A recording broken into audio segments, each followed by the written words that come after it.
우리 주변 이웃들의 삶을 통해 생활의 지혜를 충전하는 시간 쇼톱입니다. 우리 지역 사회복지사협회는 사회복지사의 권익 보호와 복지 증진을 위해 다방면에서 노력하고 있는데요. 오늘은 안병규 광주광역시 사회복지사 협회장과 지역 사회복지 전반에 관한 이야기 나눠보겠습니다. 네, 네, 안녕하십니까? 안녕하십니까? 네, 시청자분들과 지역민분들께 인사 한번 부탁드립니다. 네, 안녕하십니까? 저는 광주광역시 사회복지사협회 안병규 회장입니다. 네, 반갑습니다. 네, 반갑습니다. 네. 사회복지사 협회, 사회복지 익숙한 듯 하면서도 또 관계자가 아니면 잘 네. 모를 것 같은 분야인데요. 사회복지사라는 직업에 대해 소개 한번 해주시죠. 네, 사회복지사는 우리 엄마들이 아이들을 이렇게 잘 돌보듯이 우리 인생에 걸쳐서 갓난아이부터 어린이, 아동, 또 청소년, 또 장애인, 어르신까지 다 함께 이분들을 하고 평생을 함께하는 직업이 사회복지사지 않을까 이런 생각을 하고 있습니다. 평생을 함께하는 직업이다. 네. 그렇다면 광주 사회복지사협회는 어떤 단체고 또 무슨 일을 하는지도 한번 설명해 주시죠. 네, 사회복지사협회는 그 광주 사회복지 현장 곳곳에서 또 우리 사회복지사들이 일하고 있지 않습니까? 네. 일하고 있는 우리 사회복지사들을 대변하고 사회복지사들의 권익을 책임지는 곳이 사회복지사협회입니다. 네, 그렇군요. 그 외로 또 사회복지 관련 재단을 운영하신다고 들었습니다. 어떤 재단인지도. 저는 네. 장애인분들 일자리 구하기 대단히 힘들지 않습니까? 네. 그래서 장애인분들의 일자리를 만드는 사업을 빵을 만드는 사업으로 함께하고 있습니다. 빵을 만드는 사업으로 네. 함께하고 예. 계시군요. 그렇다면 어떤 계기로 처음 이 길에 걷게 되셨나요? 정말 우연치 않은 기회에 이제 제가 사회복지 길에 들어서게 되었는데요. 네. 제가 실은 이제 제과점을 운영하는 빵집 사장님이었습니다. 아, 네. 근데 빵집 사장님이었는데 이제 오늘 판매하고 남은 빵들을 다음 날 이제 주변 어르신들, 독거 어르신들한테 이렇게 나눔을 하는 푸드뱅크를 하고 있었는데 이제 그 통장님이 오셔가지고 사회복지를 좀 정식으로 공부해서 해보지 않겠느냐 이렇게 좀 제안하셔가지고 그때 사회복지사 공부를 하게 됐습니다. 네, 그렇게 자격증을 따게 네, 되신 거군요. 맞습니다. 그럼 제빵사로 시작을 하신 건가요? 처음에 시작은 이제 그 제빵사는 원래 제가 가지고 있는 네. 직업이었고 이제 그거를 통해서 장애인분들한테 빵 기술을 가르치는 교육도 했고 또 이제 집에 계시는 장애인분들한테 이런 나눔 활동도 하고 이렇게 하면서 좀 자연스럽게 시작했습니다. 네, 뭔가 심상치 않은 출발이었는데요. 네, 네. 그렇다면 또 활동하시면서 기억에 남는 에피소드가 있다면 소개 한번 해주시죠.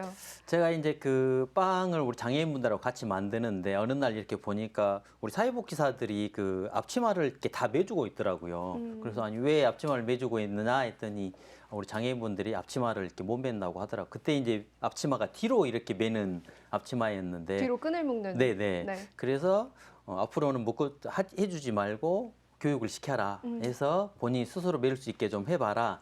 이렇게 했더니 그 친구분이 한 달 후에 스스로 앞치마를 맸습니다.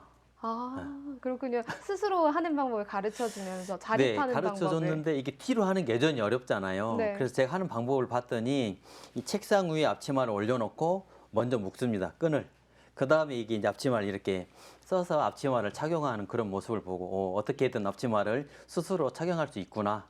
이렇게 생각을 했었습니다. 스스로 또 노하우를 깨우쳐 갔네요. 네, 맞습니다. 그렇군요. 그러면 또 이제 사회복지사 이 길을 꿈꾸시는 다른 분들도 있을 거잖아요. 그럼 그런 분들에게 꿀팁을 전수하기 위해서 어떤 교육을 거쳐야 또 사회복지사가 될 수 있는지도 한번 설명해 제가 주시죠. 생각에 사회복지사를 하려고 마음을 먹었다면 더불어 사는, 함께 하는 이런 마음이 좀 가장 커야 될 것 같습니다.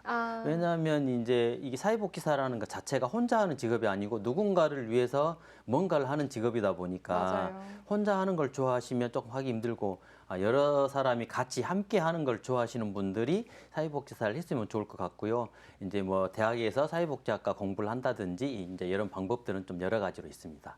다른 사람과 함께 하는 것에 조금 익숙하거나 잘하시는 분들이 네, 맞습니다. 사회복지사가 적성이 좀 최소한 맞군요. 그런 마음이 있어야지만이 가능할 것 같습니다. 네, 아까도 잠깐 에피소드에 대해서 말씀을 해주셨는데 그렇다면 또 사회복지사로서 가장 힘들었던 경험이 있었을까요? 제가 이제 장애인분들하고 이런 일자리를 만들면서 이제 빵 관련된 사업을 했는데 초창기에는 이제 뭐 우리가 영업이 홈쇼핑이나 이런 데 판매할 곳이 없잖아요. 그래서 이제 순천에 성가롤로 병원이라는 곳이 있는데 거기에 납품하기 위해서 새벽 3시에 일어나서 새벽 3시. 예, 빵을 만들어서 그거는 포장해가지고 또 순천까지 가서 납품하고 이랬던 시절이 있었습니다. 새벽 그래서 3시에 일어나셔서 잠드시는 게 아니라. 네.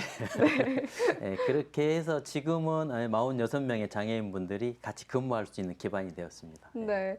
말 그대로 맨 땅에서부터 출발을 하셨네요. 맞습니다. 예. 그럼 그렇게 어려운 시절부터 운영을 해오셨는데 네. 그 사회복지사 길을 그래도 계속하게 되신 동력은 어디서 왔을까요? 좀 그 여러 가지 우여곡절이 좀 많이 있는데요. 네. 다 말씀드리기에는 시간이 안 될 것 같고 제가 몇 번 사업을 접으려고도 했었습니다. 네. 진짜로. 예. 근데 이제 우리 같이 근무하는 우리 그 장애인 친구들을 보면서 제가 지금도 기억이 나는데 그 지하에서 이렇게 계단을 쭉 올라오거든요. 근데 내가 이제 사업을 접으려고 생각하고 이 계단을 쭉 올라오는데 그 우리 친구들은 어디로 갈까? 이 사업장이 없어지면 그 마음이 너무 좀 짠하더라고요, 스스로. 그래서 해야 되겠다 이렇게 아무튼 그런 일들이 좀 많이 있었습니다. 그래서 그런 것들 다 극복하고 현재까지 와서 지금 사회복지사 협회장까지 하고 있는데요. 너무 잘했다 이런 생각이 듭니다. 함께하는 사람들을 보면서 또 네, 책임감을 맞습니다. 느끼셨군요. 그리고 또 우리 지역도 그렇고 특히 광주 전남 지역이 그런데 고령화가 또 사회적 의제로 떠오르고 있잖아요. 네, 네. 이런 거와 관련해서 사회복지사 협회에도 변화가 좀 있을까요? 네, 우리 사회복지사들도 지금 어떻게 보면 구인난에 지금 이제 점점점 이렇게 다가와 가고 있고요. 그래서 우리 사회복지사들 정년도 60세거든요. 네. 그래서 사회복지사들의 정년도 좀 연장돼야 되지 않나 이런 좀 움직임들이 있고요. 이미 한번 이런 일들이 조금 연장을 하자 이렇게 해서 제안을 해가지고 좀 준비를 했었는데 아직 이루어지지는 못했습니다. 그래서 앞으로 뭐 우리 지방협회도 그렇지만 중앙협회하고 함께해서 사회복지사들의 그 정년도 좀 연장을 시켜야 되겠다 이런 생각을 가지고 있습니다. 네, 알겠습니다. 그리고 지금 사실 사회복지사 협회장 당선인이셨지만 네. 지금 연임으로 당선이 네, 되신 맞습니다. 거잖아요. 네. 그렇다면 지금까지 이루어오신 사업들이 또 몇 가지가 있을 텐데 사회복지 협회장으로서 이루신 성과가 있다면 또 자랑 한번 해주시죠. 네, 3월 30일이 사회복지사의 날입니다. 그렇군요. 근데 제가 회장 되기 전까지는 뭐 아무 기념식도 없고 그냥 넘어가더라고요. 이게 어떻게 보면 사회복지사들의 생일인데 그래서 이제 제가 시에 요청을 해서 보조금을 좀 받아가지고 그날 기념식도 치르고 그다음에 또 우리 잘하고 있는 사회복지사들에게 표창도 주고 또 그날 이런 명랑운동회처럼 좀 가볍게 같이 즐길 수 있는 그런 날을 하나 만들었었고요. 네. 또 하나는 그 사회복지사 협회 평생회원이라는 게 있습니다. 그래서 제가 이제 회장 되기 전에는 뭐 거의 한 10년 동안 24명 정도 이렇게 가입하셨는데 제가 회장 된 이후로는 제가 이제 무슨 말씀을 드렸냐면 우리가 사회복지사라면 사회복지사로서 계속 이렇게 생활해 왔고 직장을 가지고 일해 왔는데 선배들이 후배들을 위해서 후원을 좀 하자. 이런 개념으로 사회복지사 평생회원을 좀 가입하자. 이렇게 말씀을 드렸더니 많은 현장에 있는 사회복지사분들이 이 회장 말에 공감을 해주셔서 가입을 해주셨습니다. 이게 이제 100만 원을 한꺼번에 내는 건데요. 좀 어떻게 보면 뭐 큰 돈이지 않습니까? 네. 네, 이런 것들을 해주셔서 제가 굉장히 감사하게 생각하고 있습니다. 네. 다들 말은 안 했지만 아마 어느 정도 공감대를 형성하고 있었을 거라고 생각을 합니다. 애정이 있으셨겠죠? 그래, 맞습니다. 네. 네. 또 아까 사회복지사의 날 얘기를 해주셨는데 사회복지를 실현하려면 사회복지사들의 대우도 좀 좋아져야 될 것 같습니다. 제가 지금 못하고 있는 것 중에 하나가 뭐냐면 이제 처우 개선 관련된 거 하고 또 사회복지사 권익센터 네. 또 사회복지 플랫폼 이런 것들을 좀 해보고 싶은데 못했거든요. 근데 네. 그래도 어찌 됐든 뭐 광주광역시에서 나름 사회복지사 처우 개선을 해준다고 많이 해줬어요.